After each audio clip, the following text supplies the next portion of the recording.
today talking to you. I'm really glad you could get here. I'm looking forward to.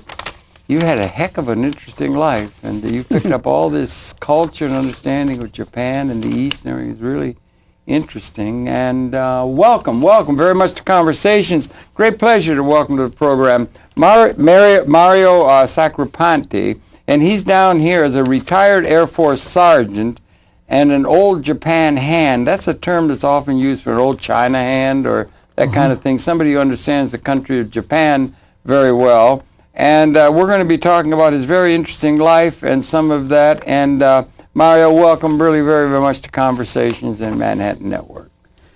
Well, I'm glad to be here. Okay, I wonder if you could share a little bit with us, because you apparently were in the Air Force, and you were there, if I understand. I'm going to ask you to share some of your earlier background first to get started. But you were involved in the occupation of Japan right after the Second War. But could you share where you were born and raised, a little of that, little education, and how you got, and then we'll get up to talking about this long experience you had in the country of Japan. But your own background, please. Okay, I'll be 80 years old next month. Congratulations. And yeah, I was born in 1928, August 10th.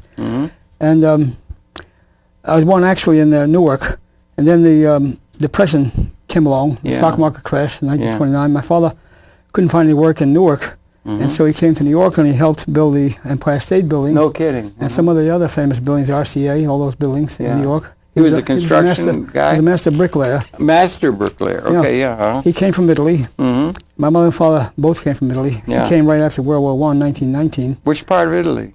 My father came from a small town outside of Rome. My mother on the other side of, on the Adriatic, it's called Provincia di Aquila, but it's called Pen, P-E-N. It's up in the mountains. Is the town Bresini or Bredini or something down south? No, I've heard of it. No, this is but the Adriatic, down the it's gorgeous. Oh, Italy's gorgeous, isn't it? I went there a couple of times to see my cousins and everybody. Yeah. Saw my roots.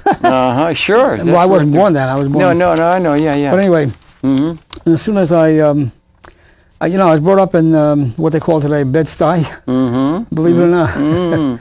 And it was called 211 Taft Place in Willoughby Avenue here and DeKalb Avenue here. Yeah. And we used to go to Fort Greene Park and fool around there when I was growing up. And our, sense of fun and having a good time was we used to jump on the trolley, back of the trolley, and what they used to call, we wound that thing around the pulley. Yeah, right. And the trolley car went down the block a little bit, and then it stopped because you stopped the electricity. Yeah. Yeah, right. That was the joke. That was our that was the hijinks. Yeah, that was our idea of having a good time. And today they're out there killing people on drugs and everything. But we were small and we didn't do things like that. Our biggest thrill came when we used to pull a fire alarm off.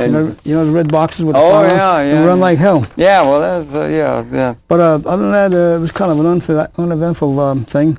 I went to PS45. That was on DeKalb between Clawson and the other block, whatever that was. And then from there we moved. I went to what they call today Bushwick section. I went to PS85. It was a junior high school. From there, Bushwick High. And as soon as I turned 17, I quit. I quit, and I had to go another year to what they used to call in those days, I don't know if they still have it, a continuation school, but I didn't want to do that. So I quit and I joined the Army. What year would that have been? 1945. 45, the war, in 45 you wrote the war. On my birthday, August 10th, I joined the Army down here at 45 Whitehall, 45 Whitehall Street. Now there's a big building there. And when I joined, there was a big, beautiful-looking fort with the parapets and the turrets. Big, beautiful building, but now now it's a big building. Right across the street from, well, it's a long story, down by the Bowery. That area used to be 45 Whitehall Street where I joined up. And my mother didn't want me to join because the war was still on. In fact, why did you join? I mean, you could have you could have stayed in school and been exempt from all that. Did you like school? You didn't like school? You wanted to get out of it, get into the world? I didn't like school. I didn't either, But well, by high school, it wasn't that so much. See, the war was still on. I wanted to get into the war the worst way, go fight the Germans or the Japanese. My brother joined in April 40, as soon as he was 17 or 18, and he joined in 1942. And he's 83 now. And he went to the Navy, went in the Navy, and the other guy went in the Marines, and my mother wouldn't sign me up. You had to be, at 17, you had to be signed up. I see. By your parent, one of your parents. And they wouldn't sign me up. They said, if your brothers come back safe from the war, I'll sign you up. Well, as soon as I turned 17, I wanted to quit school anyway. My father and you wanted to get out of there. I wanted to go out and see action. Yeah, like I know. Kids today, the idea of action is what? They have a good time. They're in the bars. They're on drugs. Everybody's all screwed up. The whole society here is right now dysfunctional. It's terrible. Degenerate. Seems that way to me a lot of ways. Right now. I understand what you're saying. Also, you can harken back to that time because that war, maybe it was the last one, I don't know, but that war, everybody was behind. The country was united. It was the thing you really wanted to get into it because you really were sure you were on a just thing against fascism. That's what you don't have today. If we had a war like that today, believe me, we'd lose it. Haven't had one since, I don't think. Well, that was a world war. It was going down after Korea. And in Vietnam. No, this is before Korea. Yeah, I know. That's what I'm saying. The Second World War, everybody was behind. I mean, the whole country was united. Which was a good thing in a way, I wanted to go over there and fight the Germans, but the war was over there. When I joined, the war was still on with Japan. They surrendered August 15th, 1945, on the battleship Missouri, and the rest is history. But in Tokyo Bay, and I joined August 10th on my birthday, and we saved England in 2 world wars, but the English today, we still call us colonials. The English, can you believe? Well, but anyway. Do we still think of England as home? The Australians will still talk about going home to England, some of them, the older ones. My friends in Japan used to call them, these are the Aussies and the what do you call them, the Kiwis. New Zealanders. Kiwis? My best friend was a Kiwi, a New Zealander. New Zealander, yeah. And he said, no, we call him Pommy. You know what a Pommy is? I don't know the Pommy term. is P-O-M-E. Yeah, you say it down in English, we get very upset. Prisoner of Mother England. Ah, I haven't heard that. I've never heard that. They were originally prisoners of they taken well, out of they jail. had an empire that the sun never set on, and they had a huge influence, and it looks like they're going to give their language to the world. Yeah, well. You think the world's all going to speak English at one point, or what do you think? I mean, we're going to get to that because I don't think that'll ever change, you speak philosophical and total Japanese. Oh yeah, well I'm fluent in Japanese. Totally fluent. I mean, really seriously. Yeah. Which is really something, and that's something we're going to want to get to. Yeah. Among other things, I used to translate documents, special documents for the ambassador. I was with the American Embassy in Tokyo. But before that, I was there during the occupation, of course. Yeah. So you got into the Army young, out of school. You got in the Army. You were in the Army. How come we got you down as an Air Force? Well, I'm coming to that. Okay. I'm coming to that. The Army at the time was the Army Air Corps.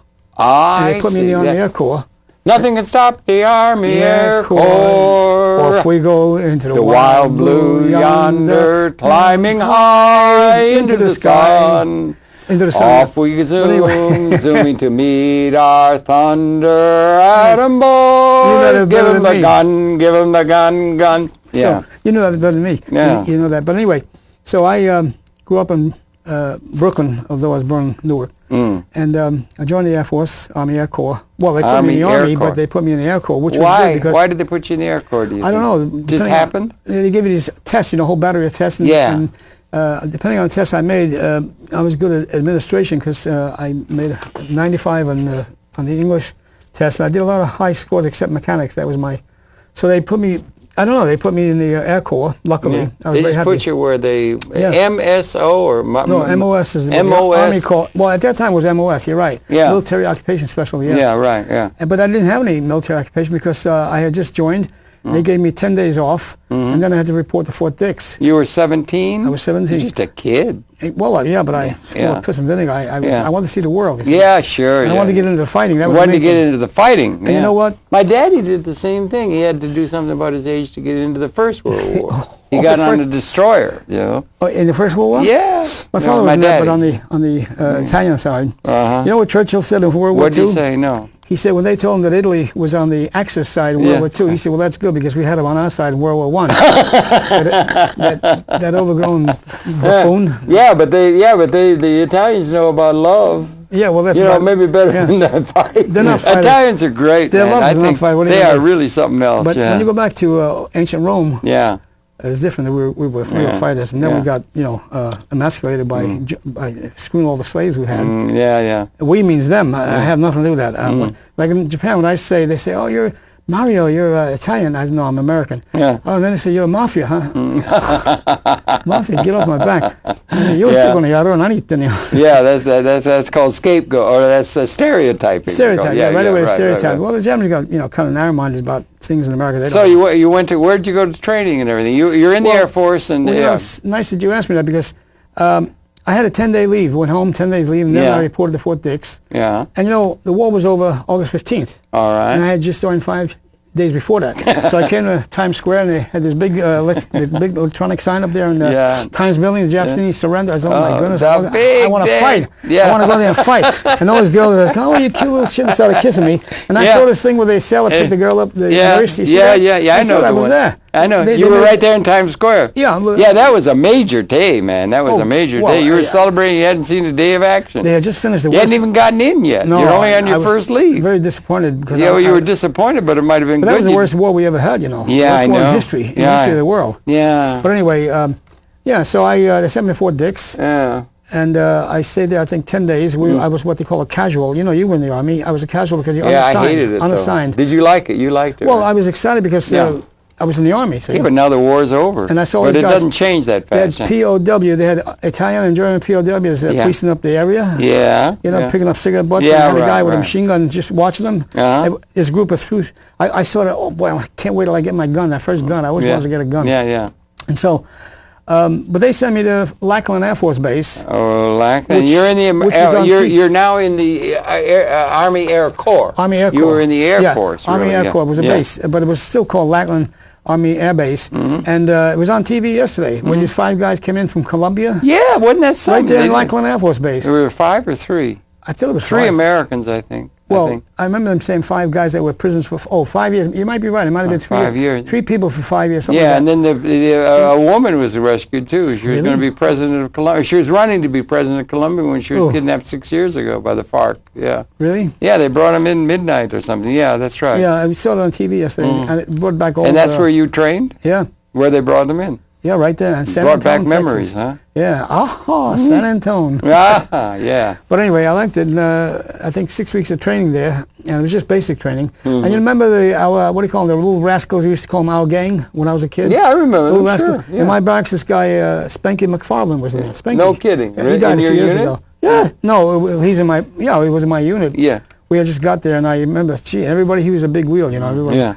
And I got. So how'd you like it in the military when you got in there? Did you like it right away, right from the get-go? Well, very exciting, and they were teaching me things, you know, but nothing technical. Just right now we were going through administration, and they taught us what was it? Just basic training. Yeah, I remember basic. And we had put on we had gas masks. 1 week of gas masks, a little bit of everything, and then they gave us leave again, and come back, and we reported to Oakland Army Base. Okay. No, we didn't. Well, they took us there by train, actually. We went back to Fort Dix, and they took us, from Lackland back to Fort Dix. From there, they took us on a troop train to Oakland Army Base, San Francisco. And then they had Camp Stoneman, which was right there by Oakland Army Base. And they sent me, we didn't see, in those days, they didn't tell you where you were going. And you had a big duffel bag with a big, long number with about 15, 20 digits in it, and they'll tell you where you were going. They put us on a ship. And we stopped 6 or 7 days on a ship. We got to Hawaii, and I said, "Oh boy, I got it made." And there's these ships sunk in the water, superstructures sticking out. Yeah. And there were these machine gun emplacements and bullet holes. In fact, that was on TV just last night. I was watching on TV. They showed the old bullet holes. It was a Hickam Air Force Base. I don't know. Okay, yeah, on Hawaii, yeah. Yeah. Yeah. And I said, "Not Pearl Harbor." No, not Pearl Harbor's the other side. Yeah. And they said, I got it made. I'm going to stay in Hawaii, and that's so. I was on KP all the time. I was in the gun tub. They took the guns off. KP? Why were you on KP all the time? Well, because I were you getting Article 15s or something? No. And those I didn't know what an Article 15 was at the time. Did you ever learn? Did you ever find out what an Article 15 was? Oh, yeah, later on. On the receiving end? When I was on permanent duty. I thought you had a little bit of during the occupation. The imp in you. I think you probably would. An Article 15, for those who don't know, is a thing less than a court-martial, but it's for some infraction, minor infraction of the rules. It was company punishment. It I used to get them with alarming regularity in the Army. I only had that once. I wised up. I wised up for some guy, a sergeant. Yeah. They had me on KP. Were you a wise guy when you were a kid? Were you a wise, smart ass? No, you weren't. You were more scared shitless. I was always scared. Really? Okay. I was afraid of everybody. Okay. And as I grew up and I got what do you call more feisty, that wouldn't take shit from anybody. There's some Italians that get pretty smart ass when they're young. You know what I mean? You know, you grew up like that. Anyway, so you're in Hawaii and you thought you were going to have it made, but then that was not the case. And they had a muster roll call 2 days later, and we put us back on the ship. And the next stop was, I think, Guam. And I said, Guam, holy shit, what's this? I heard about it. They got a lot of rats on Guam. Oh, yeah, they had a little bit of everything. Yeah. My brother was on Guam at the very end of the war when he was with the Navy. He was in charge of a bunch of Japanese prisoners. He was guarding them. And he also yeah, this is in the immediate aftermath of the war. Immediate aftermath. So you're sailing right into that. Yeah. You didn't know where you were going. No, I didn't know where I was going because they didn't tell us. And is that number told you? Did you get seasick? Oh yeah, the first few days you out. You did, yeah. Yeah, all these heroes that was as we left under the Golden Gate Bridge. Yeah. Going out there, everybody, hey, you know, they had this big band, you know, yeah. through these portals, past the best soldiers in the world, best damn soldiers. That's what we said. Through these portals, because we were on overseas, you didn't know if you're coming back or not. Yeah. But the war had finished August 15th, and this is around. I'll tell you when this was. This was September 1st. Just September, right after the war was over. It was just over. Yeah, right. Okay. About the middle of September. Well, they gave up August 15th, but they signed the surrender documents in Tokyo Bay on the Missouri on September 15th. September 15th, I was on this ship going. I'll be darned. Yeah. Yeah, you were heading to. You didn't know where, but you got. It had 3,000. Okay. It was called the Simon SS Simon Buckner. And you okay? You know who Simon Buckner was? I don't remember. He was a general who was killed on Okinawa, or he was the only general killed in the war, I think, or at least on Okinawa. Or really? What was the other one before Okinawa or after Okinawa? I don't know. I never followed it. The one where what's the name? Guadalcanal? No. That was the beginning of the war. The Marines had that. See, I don't remember. He was killed on Okinawa, or the other one. The last. See, Okinawa was just before the thing going to Japan proper. Yeah, that was going to go to the mainland, or the mainland China. And what was that? Ernie Pyle, he got killed the same place. Did he really? A sniper Didn't know it. The correspondent, right here, they said. Oh, boy. But Buckner was killed by a machine gun bullet. But they said a sniper. I never got that straight. But the ship was named after the general officer, Yeah. And the only one to kill? And his grandfather, or was his great-grandfather, was killed in the Battle of Shiloh. Really? In the Civil War. They were a military family, right? Oh, yeah, the whole family. So general officer's high. You know, I didn't know there was only one general officer killed in the war, right? Killed in the war, didn't die. But he was in the Pacific War. He was the only one. He was the 10th Army. Yeah. And, so you're on a boat with 3,000 guys. Is that it? At Guam. I had KP most of the time because I wised off of some guy. Yeah, see, that's what you get for being a wise ass, right? Well, you end up speeding potatoes. On the ship, the first few days out, everybody's thrown up all over the place. Yeah. And you're on this crappers like this, a whole row of crappers at the very bottom of the ship at the bow. And as it got rough, the water, you're going up and down. You went up and down. You went up. On these crappers with holes like this. And they said, okay, as soon as you guys finish, you and I want volunteers, and you got KP. Volunteer? I didn't volunteer. I didn't volunteer for anything, Sarge. Yeah. Because you know what they did? They said, how many guys have had Army duty before? When in the service, I just joined up. Okay, you would put on these brassards. They call them brassards, like an armband. A guy was a sergeant right away. Right. He was a private. 6 months before, he was a private in Germany somewhere. Buck private even. Buck private. Yeah. And I didn't like this shit. I wised off this guy. I said, okay, you're on permanent KP duty. Yeah, permanent. They put me down in the scullery. You know what the scullery is? Yes. Right? Did you get that too? With the grease traps? Yeah. Yeah, terrible stuff, man. Anyway, so we landed in Hawaii 2-3 days there, and they put us back on the ship. The next place was Guam. And we had a muster roll call. 3,000 men right there in the dock before they put us back on the ship, because there's nothing doing on Guam. It was just I know. That's what Quonset huts, as far as the eye could see. Yeah. But as they did that, Quonset huts. Quonset huts. Okay, right. Because you're coming right out of a wartime thing. All bets are off in a war. Yeah. The aftermath of the war was still there. I mean, right. I understand. They still had putting up crosses in the cemetery. Yeah, right. All these guys, and then they had what was I going to say about? They had a muster roll call. Yeah. Because a lot of guys went AWOL. Sure. The guys got tired of being on the ship. At Guam? At Guam, yeah. They went AWOL? And there was nowhere to go, but they went AWOL. Just to get on land?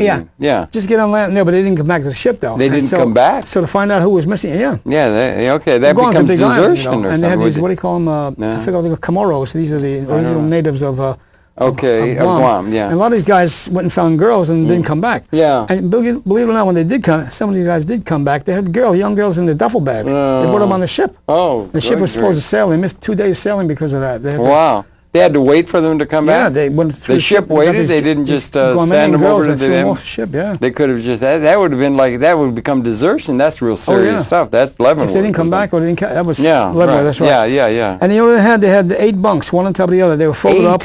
Well, when you got on the ship, you had to untake. I was on the bottom bunk. Yeah. And the guy on the top bunk was always vomiting and shit.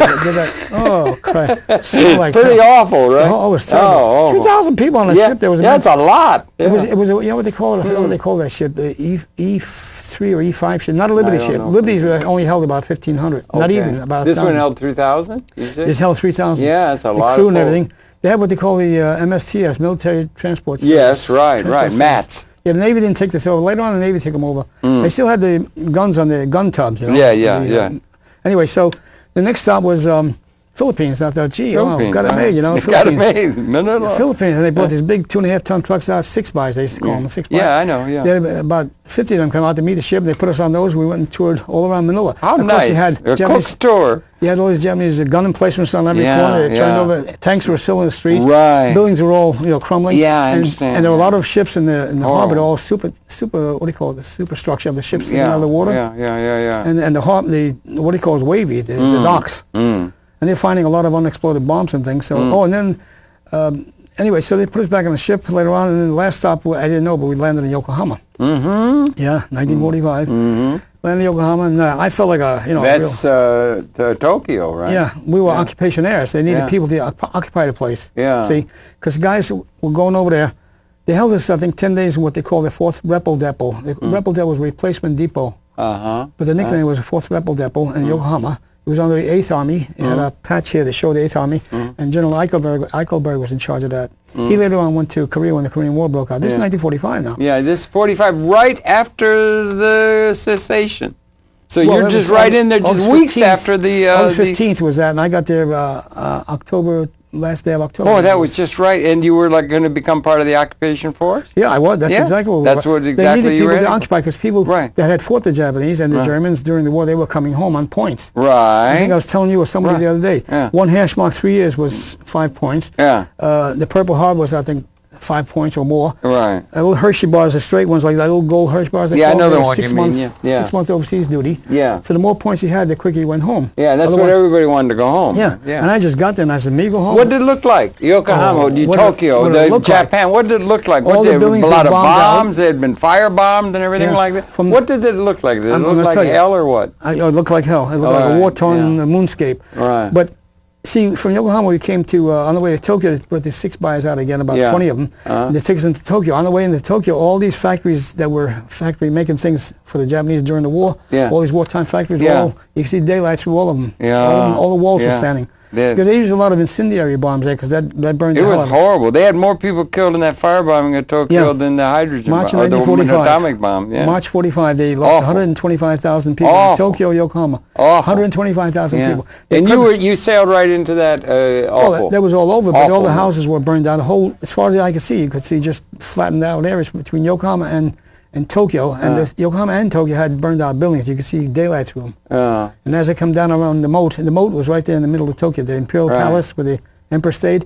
There they had the German embassy, which was just the walls were standing. I was passing out. Geez, a beautiful building. What is that? And the guy told me that I think it's the German embassy. And what were the people like? I mean, what were the people? Were they pretty dejected? Were they? What was it like? What was it like? See, at first you couldn't talk to the Japanese. You couldn't fraternize with them. We were occupying them. And MacArthur put out an edict. He said, nobody can fraternize with Japanese. You couldn't talk to them. It's a real ticklish situation because they were proud people. You don't know that emperor and everything. No, but see, they worked for us, and I used to, what they call, we used to push a lot of gooks. They used to call them gooks, Yeah. I came from the Philippines. That's not so good, but yeah. No, it's not so good. Well, you're still coming up. Remember how much they get them all ginned up when you're in war, because those other people are the enemies, and you had all this propaganda. So that's all built into you, you know, see, and that's sort of nonsense, but that's what happens. You know? But I was a young stud, and all I could think of is how soon can I go out and get some sex? Well, all right, that happened. But you couldn't, that happened, all right. But you couldn't fraternize with them. You couldn't go to Japanese movies. They didn't have any. The buildings were mostly bombed out. Restaurants, what little they had, but you couldn't go there. You couldn't go anywhere. Were the people hungry? Because you see signs of hunger. You had to have were they hungry? Kitchen. Yeah. My building was an 8-story building. What building? Where you were barracks? It was called the Shinkaijo Hoken Kaisha Biru. It was the new Kaijo Maritime Insurance Building. Now they got a new one there, but when I got there, it was an 8-story building. All the buildings were 8-story. With the few buildings that were left. See, because the American pilots that bombed everywhere, and they had orders from General LeMay.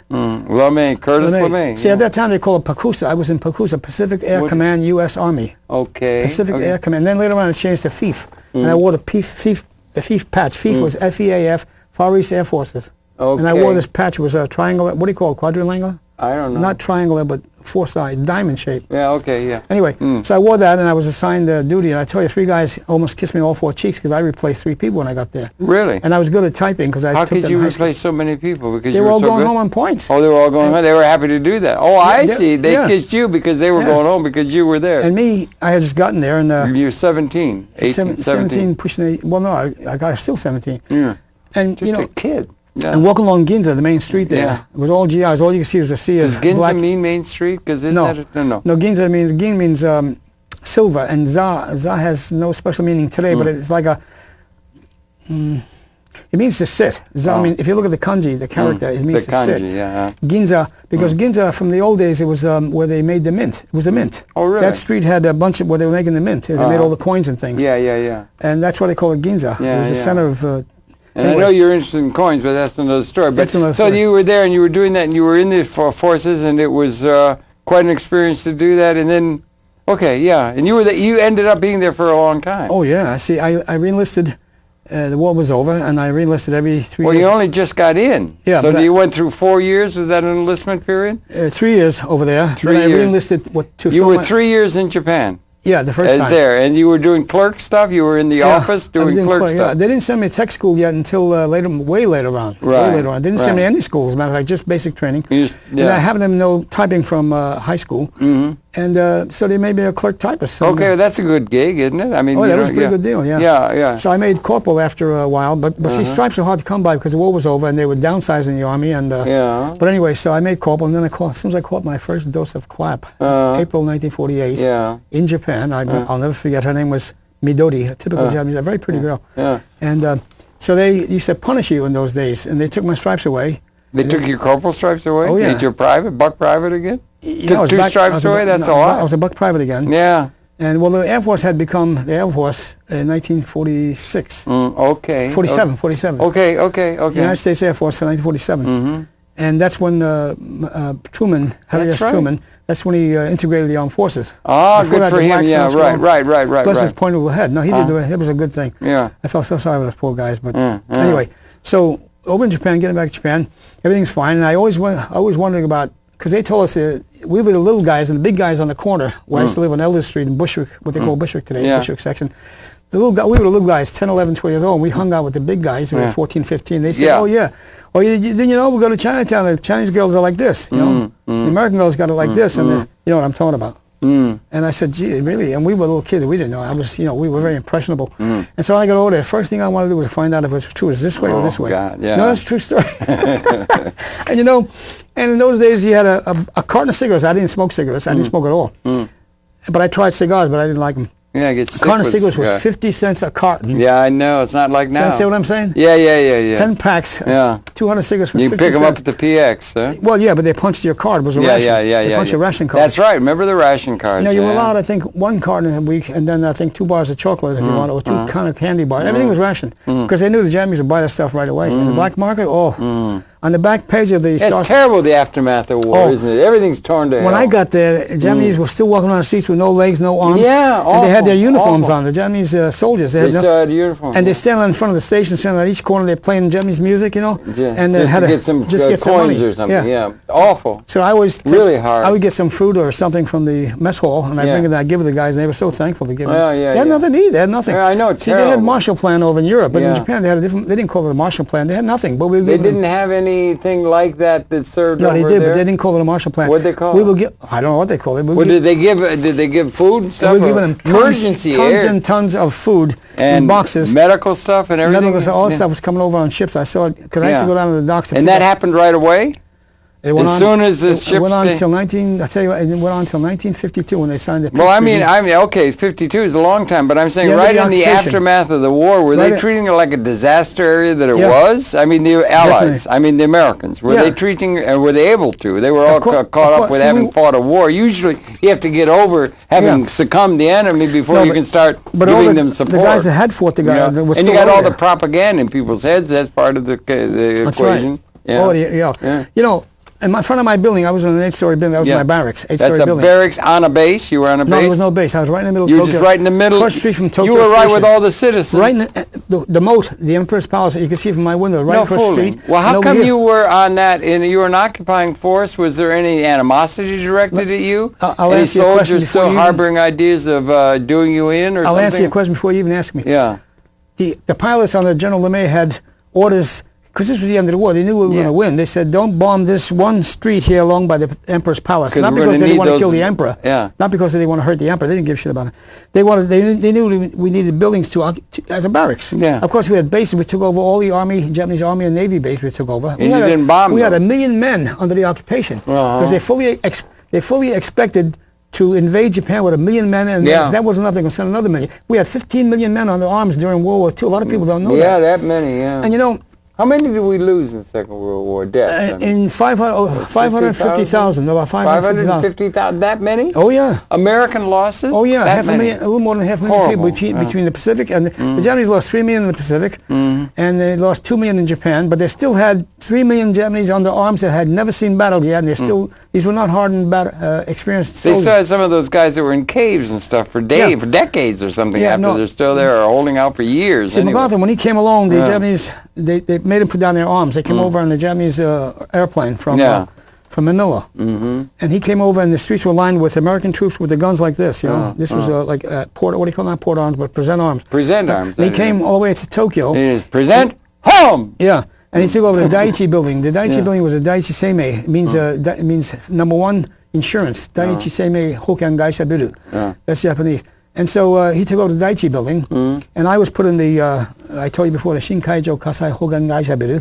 There was a Shinkaijo, the new Maritime Fire Insurance Building. That's what it was. And we occupied all these buildings. The pilots had orders not to bomb these certain buildings. Okay, I'm talking about the attitude of the citizens that are there. You're there amongst them, and you just occupied. You've been fighting a war. They had all the hatred built into them for Americans and all that and everything. Was there animosity?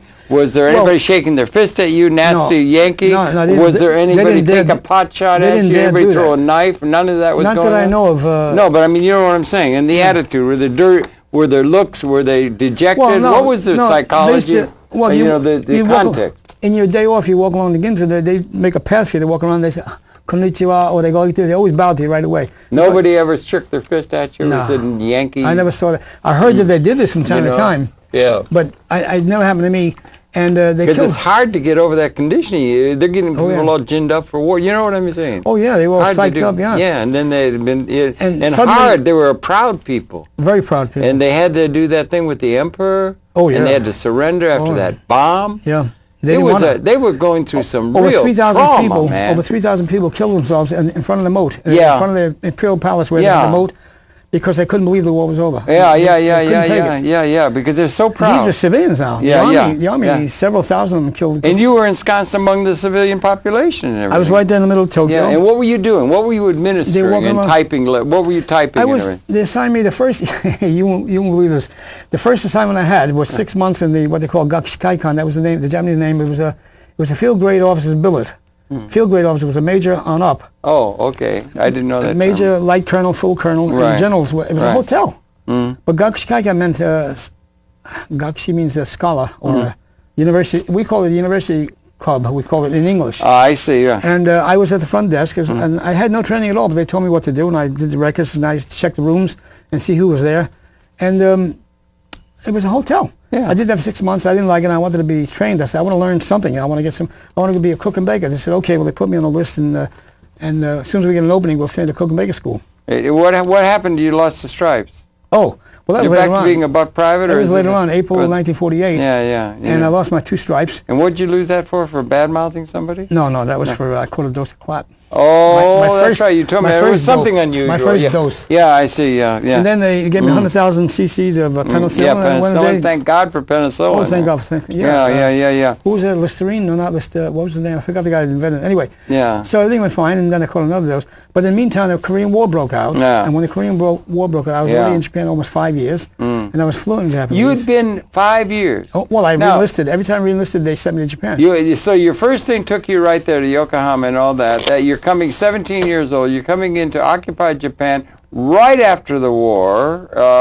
What an incredible thing. And then you go and proceeded to pick up the Japanese language to where you were developing fluency in another language, and you must have a great facility for picking up language, or I do. And you're quick. You're quick in the mind and everything. I think so. Yeah. Yeah, you can pick up sounds. People tell me that. I think. Yeah. I'm very good at languages. That's all. Nothing. Because I can't you've do got anything else. I understand you've got it down fluent. I read and write it better than my wife. She's Japanese. Yeah. Okay. When she writes a letter home, sometimes she picks up the dictionary. I say, "What are you looking at?" Her name is Kishiko. Kishiko-san, 何探してんの? 私に聞けばいいじゃないですか. I'll tell you. What are you looking for? That kanji, I forgot. And I read it for. Oh, okay. She's hi, domo. What's a kanji? Kanji comes from Chinese. Chinese called kwanzi. Kwanzi means the ideograph. An ideograph. Yeah. Ideograph or ideogram or ideograph. The average layman calls it what do you call it? Ideogram. No. Ideograph is the correct word. Oh, ideograph. But they call them characters, Chinese characters. Yeah, you go to Chinatown, right. You see them all over the place. Yeah, I can go to Chinatown and read. I know what they all mean, but it's not like a phonetic alphabet. No, it's not a. They're like images. They're like gestalts. They're like they'd be more like hieroglyphics. What they call them is shoke emoji. That means hieroglyphics. I even know shoke emoji. I learned that 50, 60 years ago. I never forgot it. Do you speak Italian out of your family I was background? very fluent at one time. You were fluent when you were a kid? Did you lose it? My mother, father always, You've lost it. If I have to, I you can. You picked up Japanese for Italian. You traded in Italian for Japanese? That's an interesting transformation, young man. I traded in. Hold on to your seat. I also became very fluent in Malay. What they used to call Indonesian used to be called Malay, because I spent 2 years with the embassy there. I was with the embassy again. I used to have special assignments because I was a linguist. In Burma or in Malay? No, in Malay. In Melanesia. Yeah, Jakarta. Jakarta, Indonesia. The Dutch East Indies. Yeah, right. I went there. I volunteered. That's after Japan. Oh, way after. My last assignment was there. Okay. I mean, I could have stayed longer in the Air Force, but I wanted to get out. Let's not get away from Japan now, because you became, and you're an old Japan hand. Yeah. And you got to be where you had the language really well, you understand it, and you also would understand very well the culture. Yeah. And the people. And you came to understand that you've got a wife that's Japanese. They used to call me Gook Lover. Gook Lover. Yeah, because that's the other GIs who had fought the Japanese. Yeah, and remember, they're coming out of war, and they always get people all ginned up with propaganda against the Gook or some terrible thing they would call them and everything. So you're getting over that, but you're doing it, and then the culture, so you understand. And how long were you in Japan in this role of an occupying in the army soldier? With the military? With the military, I was there almost 12 years. 12 years is a long time, yeah. I don't know. Every time I re-enlisted, they sent me back to Japan because I was fluent in Japanese. They needed me. The Korean War broke out. I was on CQ duty. You were in the army. You were in the army. General Quarters? Charge of quarters. Charge of quarters, You were in the army, so you know. Well, I was 22 long months and I hated it. Okay. Yeah. The officer of the day, the OD, came into the orderly room and he said to me, "Are you on duty?" "Yeah, I'm on CQ tonight." He said, "Okay." He says, "Alert all units." I think I told you this not so long ago. I was telling somebody just recently. Alert all units is the North Koreans had just crossed the 38th parallel. I said, "So what?" What do you mean, so what? We're at war. Again! I was a little shit in corporate. I didn't know what was going on. I mean, we're at war with the Koreans. Why? He said, "Who the hell knows why? Just alert all units." So I did. I got a hot date tomorrow with my Japanese girlfriend. But that... And they said, "No, you don't go anywhere." You know, and so we didn't go anywhere. We were at war. Everything was called off. Maximum effort. It was really touch and go. It was a mess there. And I was teaching English, and they were teaching me Japanese. You were teaching English as part of your military thing, or on the side, or something? No, on the side. Yeah. Wednesday afternoon we were off half day, and Saturday was a half day also. So Wednesdays and Saturdays I used to go to the biggest university, the most famous university in Japan. It's called Todai, Tokyo University. Tokyo is Todai. Dai is Daigaku, means university. I used to go there and teach English. They were teaching me Japanese. Yeah, all right. And they had what just came out in those days was a tape recorder. And they tape recorded they were teaching me Japanese. I was teaching them English. When the Korean War broke out, I was there almost 4.5 years at the time. And somebody told me once, "Hey, Sacripante, you're fluent in Japanese," because they used to see me speaking Japanese to the Japanese in the hallways and in the elevator. And you could pick it. You picked it up. Where a lot of guys just couldn't do it. Yeah. And they said, "You know what? They need people to speak Japanese." I said, "Who needs them?" He says, "This outfit down the block here." "What about the outfit down the block?" "Go down there and talk to them." I said, "What do they need Japanese for?" "Well, the Korean War's on, you know." I said, "So what?" So they said, "Go down to this building. It's called ATIS. ATIS. We used to call it ATIS. Allied Translator Interpreter Service." Okay, It was on the MacArthur. MacArhar's building was a few blocks down. They were all GIs in that building. It was they were occupying all the buildings right by the moat. This was along the moat, this building. And the British had their occupation forces there. The British had all these Indians and territorial colonial troops. They had Nepalese with their little kukris, you know, little daggers. The kukris, the Nepalese, when they pull it out, they got to use it. They don't. The fiercest soldiers in the world are those people. Next to the Turks. Is that right? You think? That's like the Nepalese, That's why the British used them. British aren't stupid. They used them for all their wars. Right, right. They were all military people, born and raised into military families for generations. And they were there in Japan. They were in Japan. Yeah. And had these other troops. The guys had leopard skins in. They're going like that, twirling. Yeah. On Wednesday afternoon and Saturday afternoon, we used to march all around Tokyo, up and down all the main streets to show them they were being occupied. The people. And the people used to line up, taking old-time pictures, you know. And hey, GI, give me this, give me that. I come out my door. We had a revolving door in my building, the new Kaijo building, and the little guys. All the kids were out there with their little signs. They had signs written in very poor English. Hey, GI, the kid had no ears, it was all fused here, like that. And all scars, keloid. Awful. He says, my mom and papa killed in Hiroshima. Genshi Bakadan, they couldn't say that in English. They say Genshi Bakadan, you know, that means atom bomb. And they said, please give me... How do you say it again? Genshi Bakadan. Genshi Bakadan is a... Genshi Bakadan. Genshi means atomic. Bakadan is a bomb. And these kids would say they had nothing to eat, but you know they wanted cigarette chodai. I rub you, you rub me. Dagara cigarette chocolate chodai.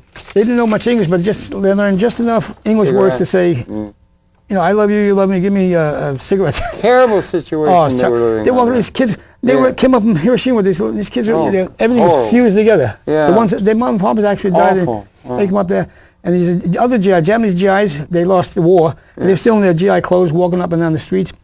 They'd be playing a fiddle, and they had a thing that you put money into the thing, you know. They'd play the accordion. That was their favorite.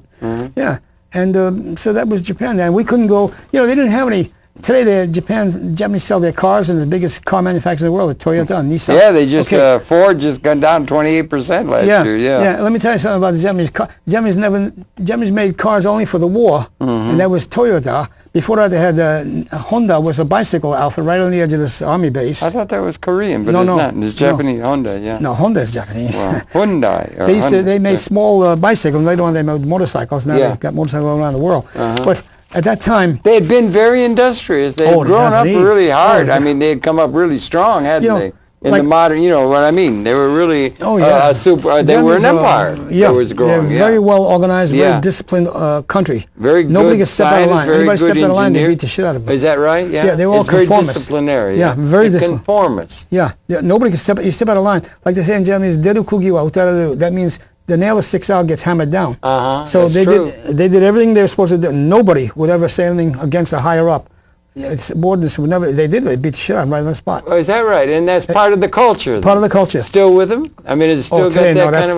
No, thanks to the occupation and the Western influence also now that's all changed. But there's still the old timers are still like that. The young people today. Well, you're talking about foundational cultural things and everything, and you understand Japan pretty well. I haven't been there so long. I know their psychology better. You know their psychology. Yeah. Talk to us a little bit about the psychology of the Japanese, and let's just say, is China the homeland for the East Asia, and some of the characteristics of the cultures of East Asia?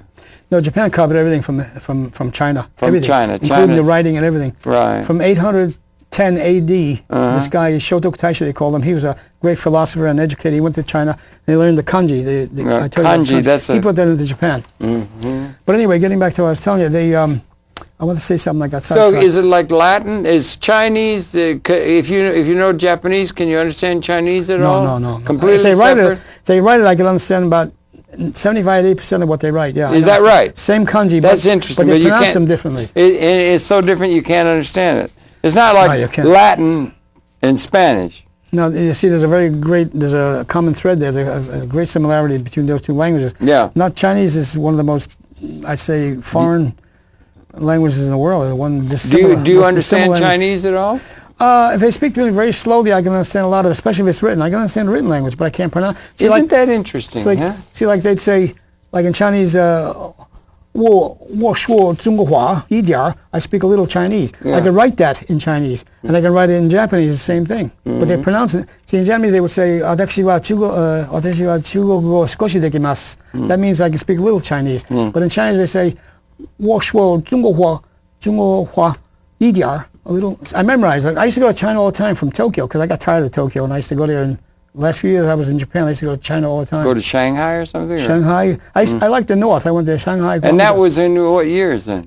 1980. See, what do you call it? Americans and Westerners couldn't go to China. I know that. 72, I think of as Nixon went there. Yeah, he went there. Yeah, but he was different. He was a president. Yeah. But let me tell you something. I remember when they brought the television pictures, it was like looking at the moon.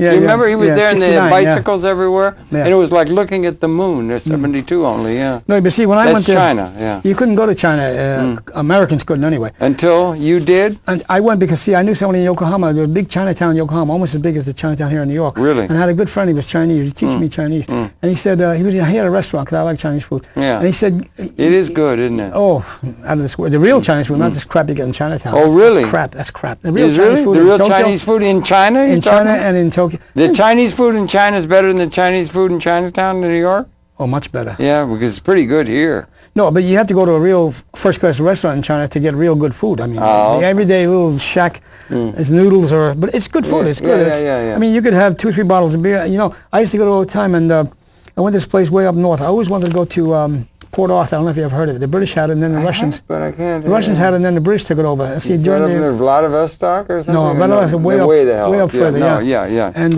but anyway, Khabarovsk is down in that little triangle between China, Korea, and Russia. There's a little corner there, and Khabarovsk was the nearest one. Then up north was Vladivostok. Yeah. And but anyway, I don't want to get sidetracked. Yeah. I used to go to China often, and I was studying Chinese, but it was see, you couldn't go there. But I got special permission from a friend I knew in Tokyo. He said, "Don't go to the Chinese embassy here. They won't give you a visa. You have to go to Hong Kong to get the visa. They give you it right away."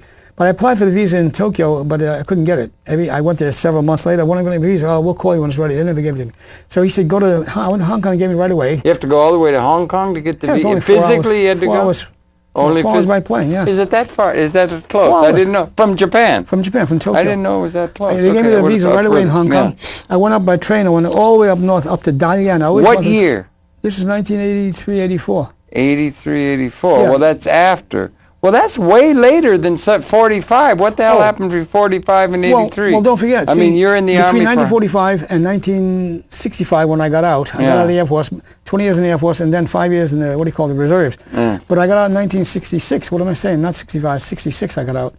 And then I went back to Japan because I was fluent in Japanese. I skipped a lot of things. Let me get back to what I was trying to say. You've had 2 eventful lives. One of the guys told me, one of the sergeants told me, hey, Sacripante, you're why don't you speak Japanese very well? Why don't you go to this building down here that you can get a job as an interpreter? Me? What am I going to do as an interpreter? I know, it's a pretty good deal, I heard. I went down there, and these Nisei guys, Japanese American, they gave me a test. They said, you want to take a Japanese test for Japanese? I said, what do you know about Japanese? I said, well, I've been there almost 5 years. I'm pretty fluent in Japanese.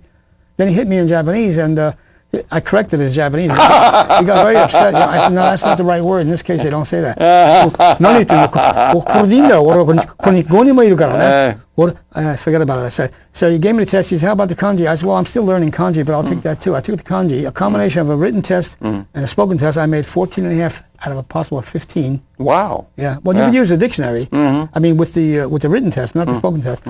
And so they put me, so I was in the Air Force. Yeah, you were really good at it, They sent me to this project, what they call Project Ringer, which was a kind of a secret secret intelligence outfit. And you used to ring intelligence from the Japanese. See, understand, Japanese soldiers were still coming back from China. Sure, that's what I'm thinking, yeah. See, Korea was under the Japanese from 1910, 1945. That's a hard transition. Any Korean that sees this program, they ought to kiss our GI asses for freeing them from the Japanese. The Koreans here at the New York today, I'm Korean, I got this, I got that. But I was over there when they were, the Japanese had killed all of them over there. It's a long story. But anyway, so to make a long story short, I used to go to Korea once in a while on business. And then I went, and then, see, they had these guys coming back. They had 3 million GIs, Japanese GIs in China. Right. In Manchuria, in the north, and in China proper. Yeah. And they're on the east coast of China, they're going inland. If we hadn't saved China under General Stilwell, and MacArthur and all these people, we saved China from the Japanese. The Japanese had taken over most of Rape of Nanking, all that, Rape of Nanjing, they call it Nanjing. Yeah. Manchukuo was the northeast province of China, what they call, we call Manchuria, they call it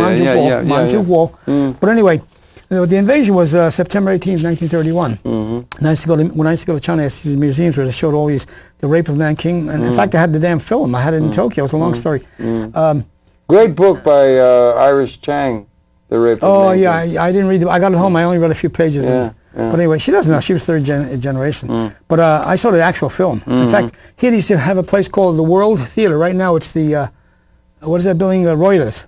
You know, Reuters on Times Square? Times Square, yeah. Okay, there used to be the World, it was a theater. And I was 16, and my brother gave me a Marine uniform to put on. We went in there, because you had to be 18, I think, to get in there. And that's where I saw the Rape of 19, the unedited version of it. No fooling, really, The unedited version of that. What you see today was brought back by a missionary. Who put that missionary, his name was Bibi. His last name was Bibi, and he brought it out of China. But see, it was edited, and they cut them to pieces, and you didn't see the whole thing. But I saw the original version. You had to be 18 to get in there. I didn't have an ID card or a draft card. I didn't have it at the time. You had to have a draft card to prove you. Today, I remember the draft card. You remember that? I remember. Okay.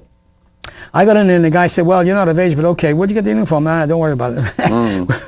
My brother, he was on leave. He had just joined the Marines. Anyway, it's a long story. So I saw that. What I saw, you wouldn't believe what they did. We'll take that up. Let me come here again, because I can tell you so much. Yeah. You wouldn't believe what I saw. Well, I'm going to let you know, we got about 8 minutes left. So I was fluent in Japanese, and so what they did is they put me as Project Ringer. They put me in charge of a translation unit, and I had all these guys working with Japanese, and they were just coming back from China, these people. And I used to go down to Moji. Moji is the main seaport on the southwest coast of Honshu Island. Honshu is the main island of Japan. And that's where all the Japanese were coming back from Japan. They all came in from Moji. And I used to go down and I used to... Coming back from China. Coming back with the soldier uniforms and their families. Some were families, some were civilians. Mitsubishi, Sumitomo. Those guys had built all of Korea. They had built all of northeast China. They had the Fushan coal mines, the Anshan bauxite mines. All this was taken over. The Japanese developed all of northeast China, Manchuria. While they were occupied.